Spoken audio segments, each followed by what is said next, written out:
nome é Wanderson Lourenço. Tradicionalmente, na minha cultura, meu nome é Diogura Guedi. Sou da etnia Guarani Nhandeva. E hoje eu vou falar um pouquinho sobre quem são os Guarani Nhandeva e como eles estão linguisticamente. O Guarani Nhandeva, ele é um dos 3 grupos étnicos, etnias irmãs, com mais população dessa ramagem do Tupi-Guarani. Então a gente vai ter a etnia Guarani-Mbuá, o Guarani Kaiowá e o Guarani Nhandeva, ao qual eu pertenço. Existem outros grupos também, mas esses 3 se destacam bastante, até devido à população e também por causa que há mais registros históricos sobre eles. O Guarani Nhandeva, ao qual eu pertenço, ele é um grupo descendente dos grupos contatados pelo etnólogo Kurt Mandaju, ou Kurt Winkel, um alemão que passou aqui no começo do século XIX, e ele contatou alguns grupos, Guarani, ao qual ele denominou de Taniugá, Oguaiuíva e Apapocuva. Então, os Guarani Nhandeva, a qual eu pertenço, são descendência desses 3 grupos.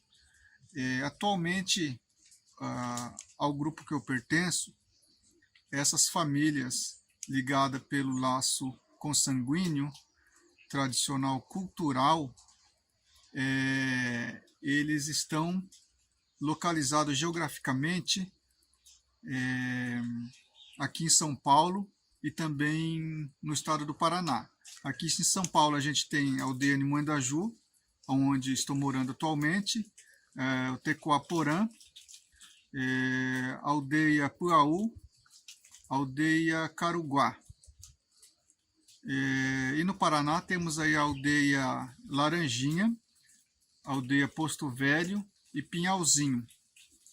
É claro que os Guarani Nhandeva, algumas famílias foram, boa parte deles também foram para o litoral, e lá constituíram laços, com os Mbuá e também com os antigos Tupi que lá viviam. Mas a questão linguística histórica, a qual eu quero destacar um pouquinho para vocês, é mais mesmo desse grupo descendente, aí, o qual Kurt Mandaju, entrou em contato aí no começo do século XIX. A situação linguística, hoje a gente passa por uma fase difícil, Estamos revitalizando a língua de novo, até por causa que em algum momento da história, os antigos Guarani Nhandeva dessas regiões tiveram que sair das aldeias para trabalhar assalariado nas fazendas. Essa saída, essa necessidade dele sair da aldeia para trabalhar nessas fazendas, fez com que ele tivesse que aprender o português, até para manter uma harmonia com os não indígenas, com a sociedade envolvente, e os mais velhos da época achavam por bem, que os seus filhos tivessem essa habilidade de comunicação na língua portuguesa, por causa que era uma necessidade do momento. De lá para cá, a língua veio ficando bastante esquecida, também por outros motivos, que principalmente as epidemias. Aqui, principalmente na Terra Araribá, aqui há relatos que havia 70 famílias de Guarani Nhandeva, mas durante um surto de febre amarela, dizimou muito. Então, para se ter uma ideia, também o próprio Kurt Mandaju, tem um livro que ele vai falar sobre isso. e vai dizimar muito o indígena, então vai ficar muito poucos falantes.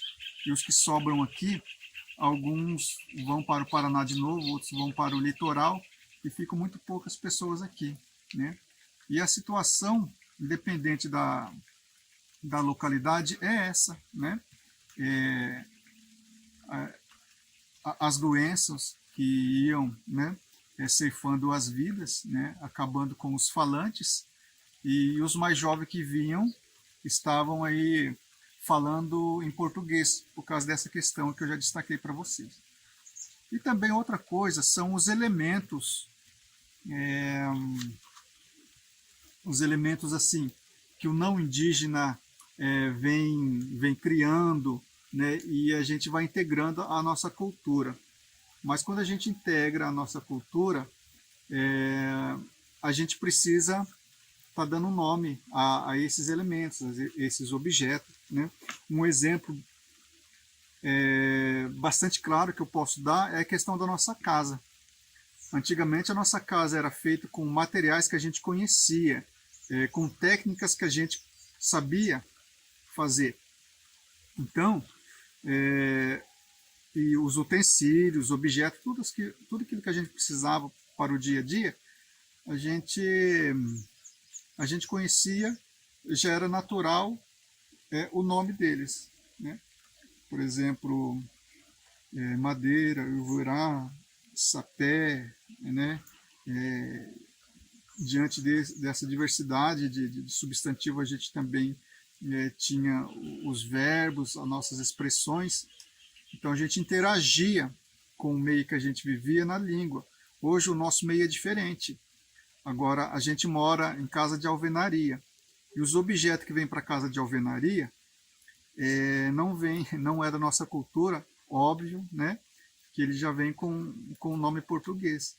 Então, hoje é televisão, fogão a gás, cama, estante, né? E outras coisas que vêm junto, né, da casa de alvenaria, a qual não existe nome. É claro que a gente pode dar nome a esses objetos, é claro que a gente pode. Mas ainda precisa de um programa, de uma política dentro dessas comunidades para que haja unidade. Porque assim, se eu aqui na comunidade de Moendaju, se a gente fazer um rol de nomes desses objetos na nossa língua, a comunidade do Laranjinho, um exemplo, não vão conhecer. Lá eles vão dar o nome do jeito deles, e a gente dá o nome do nosso jeito aqui. A outra comunidade do Itaporanga, por exemplo, pode dar nome da outra forma. Então vai criar-se uma fragmentação. Então muitas das vezes, se não há uma unidade linguística, esse também é um outro problema. Eu vim aprender a minha língua depois de uma certa idade. Eu não cresci falando a minha língua. Hoje eu sou bilíngue. E a situação dos nossos mais velhos está assim também. Eles não falam mais a língua por causa que não há tantos falantes. A maioria da população dessas aldeias só fala no português, e os mais velhos, então, tendem a falar português para se comunicar. Hoje, com a educação escolar indígena, a gente tem algum recurso, algumas políticas, uma política assim, do Estado, no caso, né, que a gente pega ela para a gente também revitalizar a língua. Então, o ensino da língua é muito importante, né? A gente revitalizar algumas memórias, trazer de novo algumas palavras e algumas memórias, alguns costumes também, vem muito através dessa escola diferenciada. Então, hoje, eu falo muito bem o português, mas também falo a língua, né? Então eu consigo articular. Hoje eu sou bilíngue, mas não é a realidade de todos nós, né? Então isso, queria falar um pouquinho sobre a língua, como é que está a situação, né, dos nossos costumes e da nossa língua na atualidade.